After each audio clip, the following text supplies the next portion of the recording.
Bonjour, nous sommes le 9 octobre 2024.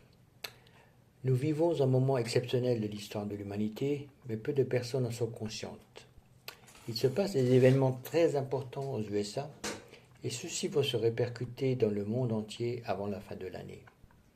Robert Kennedy Jr. du Parti démocrate a rejoint Donald Trump, le républicain, dans la course à la présidence des USA. Cette alliance a pour but de faire tomber ce que nous appelons l'État profond.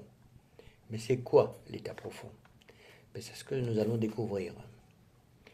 Vous pensez vivre dans un monde libre, mais ce n'est pas le cas.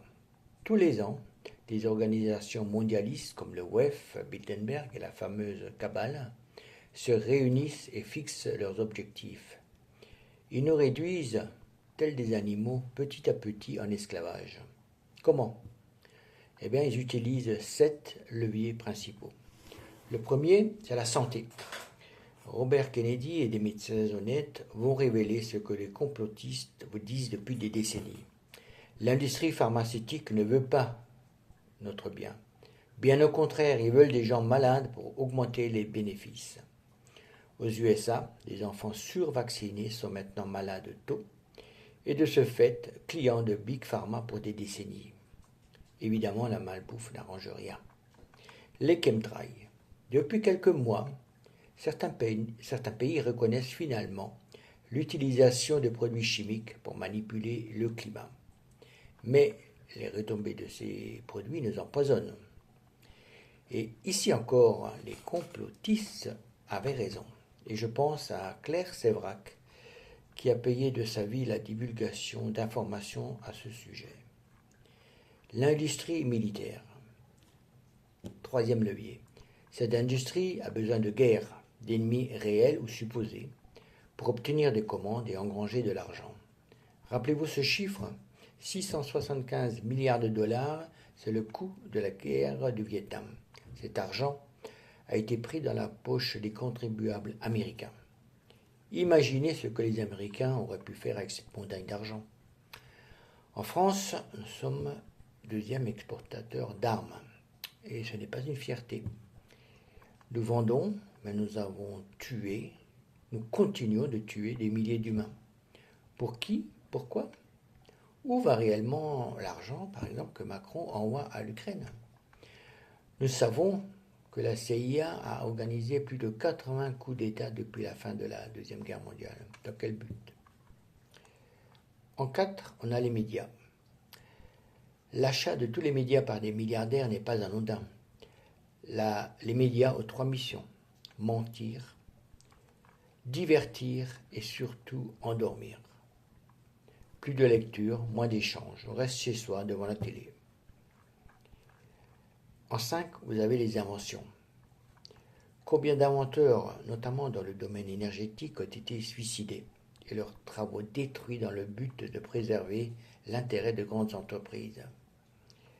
Là encore, dans le domaine énergétique, Robert Kennedy a dit que nous aurons des révélations, des inventions qui seront dévoilées. On en saura plus dans peu de temps. En 6, la spiritualité.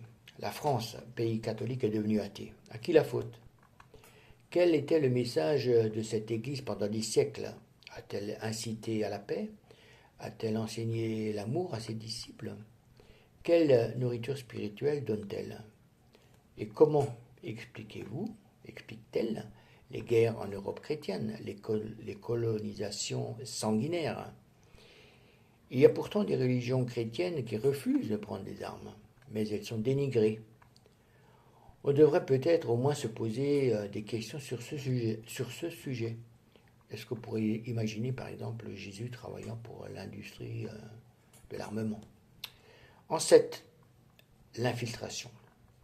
La religion chrétienne, la franc-maçonnerie, l'Union européenne est plus important encore parce que tous les pays sont dirigés par des personnes formées par la Cabale dans un seul but: détourner les humains de Dieu et pour les enfoncer dans le malheur.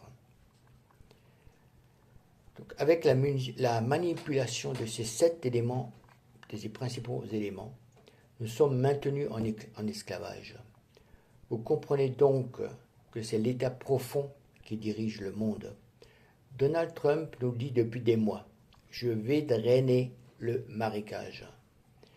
Robert Kennedy nous a déjà prévenus. Certaines personnes mettront des mois à accepter d'avoir été bernées à ce point. Mais d'autres ne s'en remettront jamais. Manifestement, chers amis, nous vivons une époque palpitante. Qu'allons-nous faire à présent? Continuer notre chemin tranquille ou chercher les vérités? Sylvain Trotta, François et d'autres petits médias se battent pour nous apporter de vraies informations. La connaissance des événements à venir nous apportera la sérénité, la certitude qu'un jour toutes ces choses vont finir. Et c'est pour très bientôt. À bientôt.